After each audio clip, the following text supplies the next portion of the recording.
আপনার কি ই শ্রম কার্ড রয়েছে?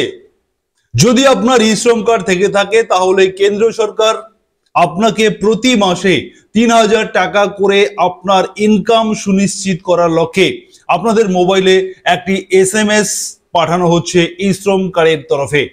আমি স্ক্রিনে আপনাদেরকে সেই স্ক্রিন দিয়ে দিলাম, যে স্ক্রিনটা আপনাদের মোবাইলে এই ধরনের SMS পাঠানো হচ্ছে যে ই শ্রম কার্ড যদি আপনার থেকে থাকে তাহলে আপনি ৩,০০০ টাকা করে প্রতি মাসে আপনি পেনশন পেতে পারেন।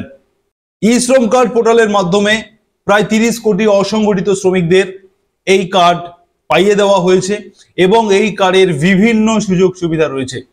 সেই সুযোগ সুবিধার মধ্যে আপনাদেরকে কেন্দ্র সরকারের তরফে অর্থাৎ ই শ্রম কার্ডের তরফ থেকে আপনাদের মোবাইলে একটি SMS দেওয়া হচ্ছে, যে SMS এ পরিষ্কার বলা হচ্ছে যে আপনি ৩,০০০ টাকা পেনশন পেতে পারেন যদি আপনি শ্রমযোগী মানধন যোজনায় যদি আপনি আপনার নাম রেজিস্টার করেন, তাহলে আপনি ৩,০০০ টাকা প্রতি মাসে পাবেন। SMS এ তাই লেখা রয়েছে। এই ৩,০০০ টাকা পেনশন পাওয়ার জন্য রয়েছে বেশ কিছু শর্ত, বেশ কিছু নথিপত্র আপনাকে দিতে হবে, তবেই আপনি এই প্রকল্পের সুবিধা পাবেন। চলুন আমরা দেখে নিই ই শ্রম কার্ডের মাধ্যমে ৩,০০০ টাকা পেনশন পেতে গেলে আপনাকে কোন কোন নিয়ম মানতে হবে, কারা এই প্রকল্পে আবেদন করতে পারবেন, কারা পারবেন না। যাদের মোবাইলে SMS দেওয়া হয়েছে তারাই কি শুধুমাত্র আবেদন করবেন? যাদের SMS দেওয়া হয়নি তারা কি আবেদন করতে পারবেন না? ই শ্রম কার্ড যাদের রয়েছে তারাই শুধুমাত্র আবেদন করতে পারবেন নাকি যাদের নেই তারাও আবেদন করতে পারবেন? সমস্ত বিষয় ক্লিয়ার ইনফরমেশন দেব এই প্রতিবেদনের মাধ্যমে। তবে তার আগে যারা সুরজিৎ একাডেমি ইউটিউব চ্যানেলে এখনো সাবস্ক্রাইব করেনি, যারা নতুন, আপনারা অবশ্যই সাবস্ক্রাইব করে রাখবেন, নোটিফিকেশন বেল বাটন অন করবেন এবং এই গুরুত্বপূর্ণ ভিডিও আপনার বন্ধু বান্ধবদের শেয়ার করে সবাইকে জানাতে সাহায্য করবেন।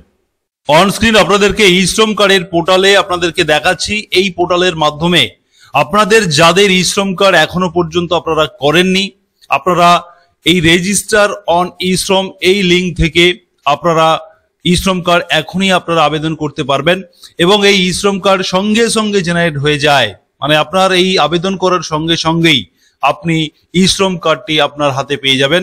অতএব সঙ্গে সঙ্গে ই শ্রম কার্ড করা যায় এবং এই কার্ড আবেদন করে বা ই শ্রম কার্ডটি পেয়ে যাওয়ার পরে আপনি ৩,০০০ টাকা পেনশনের জন্য আবেদন করতে পারবেন। যাদের মোবাইলে SMS এসছে আপনারাও করতে পারবেন, যাদের SMS আসেনি অথচ ই শ্রম কার্ড রয়েছে আপনারা ঠিক এই জায়গাটিতে খেয়াল করবেন, for pension of ₹3,000 per month, অর্থাৎ ৩,০০০ টাকা প্রতি মাসে পেনশনের জন্য আপনারা manadhan.in এই লিঙ্কে আপনারা ক্লিক করবেন। আর যাদের মোবাইলে SMS আসেনি আপনারাও আবেদন করতে পারেন, যাদের এসেছে আপনারাও আবেদন করতে পারেন। কিন্তু যাদের ই শ্রম কার্ড নেই আপনারা রেজিস্টার অন ই শ্রম কার্ড থেকে আপনারা রেজিস্টার করে ই শ্রম কার্ডটাকে তৈরি করে নিয়ে তারপরে আপনারা আবেদন করতে পারবেন। এবারে আমি আপনাদেরকে দেখাবো এই manadhan.in এ ক্লিক করার পরে আপনার সামনে 3টি লিঙ্ক আসবে, সেলফ এনরোলমেন্ট, CSC VLE এবং অ্যাডমিন লগইন। আপনি যদি নিজে থেকে আপনার মোবাইল কিংবা কম্পিউটার থেকে করতে চান সেক্ষেত্রে সেলফ এনরোলমেন্টে ক্লিক করবেন, সেলফ এনরোলমেন্ট। এবং যারা বিভিন্ন CSC সেন্টারগুলোতে গিয়ে আপনাদের পাড়ায় এলাকায় এই CSC সেন্টার রয়েছে, অনলাইন ক্যাফ রয়েছে, সাইবার ক্যাফ, তাদের কাছে গিয়ে যদি করতে চান তাহলে তারা এই লিঙ্ক থেকে করবে। অতএব আপনারা সেলফ এনরোলমেন্ট অপশন থেকে আপনারা এই ই শ্রম কার্ডের আন্ডারে যে ৩,০০০ টাকা পেনশন তার জন্য আপনারা এই লিঙ্ক থেকে আবেদন করতে পারবেন।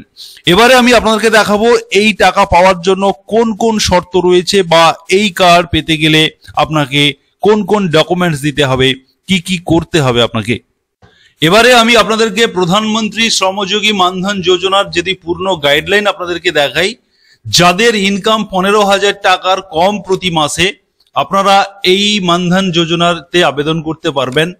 যাদের বয়স 18 থেকে 40 বছরের মধ্যে আপনারা আবেদন করতে পারবেন।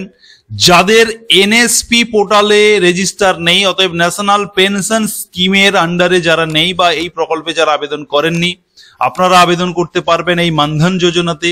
যাদের ESIC তে স্কিমের আয়তায় যারা নেই, যাদের EPFO নেই, তারা এই প্রকল্পে আবেদন করতে পারবেন।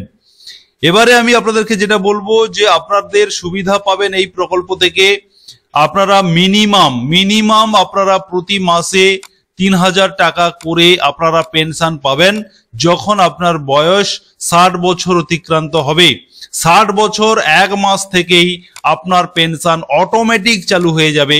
অতএব আপনি এই প্রকল্পের সুবিধা পেতে শুরু করবেন 60 বছরের পরে।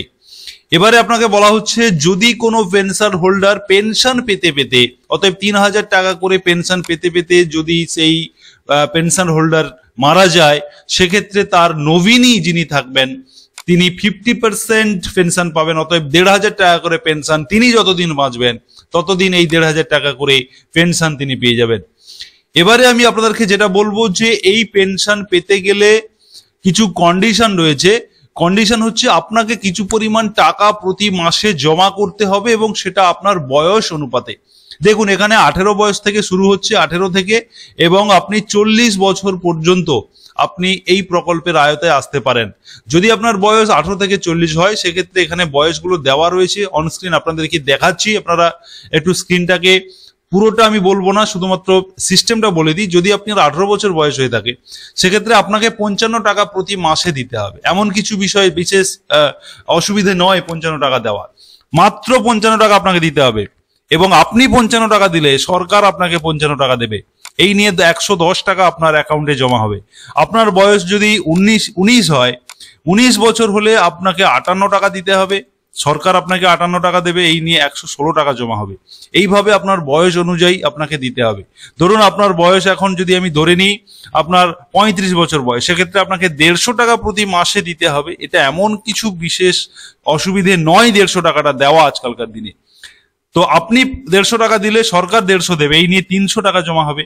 যদি আপনার বয়স 40 হয়ে থাকে, আপনি 200 দেবেন, সরকার 200 দেবে, 400 টাকা জমা হবে। এই করে করে আপনার 60 বছর পর্যন্ত আপনি টাকা জমা করবেন এবং 60 বছর 1 মাস হলেই আপনার অ্যাকাউন্টে আবারও 3000 টাকা করে প্রতি মাসে আপনার অ্যাকাউন্টে আবারও আসতে থাকবে। পেনশন হিসেবে, সুনিশ্চিত ইনকাম হিসেবে আপনার অ্যাকাউন্টে আসতে থাকবে। এভাবেই কিন্তু এই সিস্টেমটা রয়েছে। অতএব ই শ্রম কার্ড যারা রয়েছেন, অসংগঠিত শ্রমিক যারা রয়েছেন, আপনাদের জন্য কিন্তু অত্যন্ত সুখবর এবং একটি খুবই উপকারী একটি প্রকল্প, যা বৃদ্ধ বয়সে বা বার্ধক্যকালে আপনার ইনকাম সুনিশ্চিত করবে এই প্রকল্পের মাধ্যমে। এরকমই একটি প্রকল্প চালু হয়েছে এবং এটা রয়েছে বহুদিন থেকে, এবং আপনাদের মোবাইলে SMS এর মাধ্যমে পাঠানো হচ্ছে। আপনারা যদি আরো বিস্তারিত কিছু জানতে চান, অবশ্যই আপনাদের কমেন্ট সেকশন খোলা রয়েছে, আপনারা কমেন্টে আপনাদের মতামত জানাবেন। ধন্যবাদ।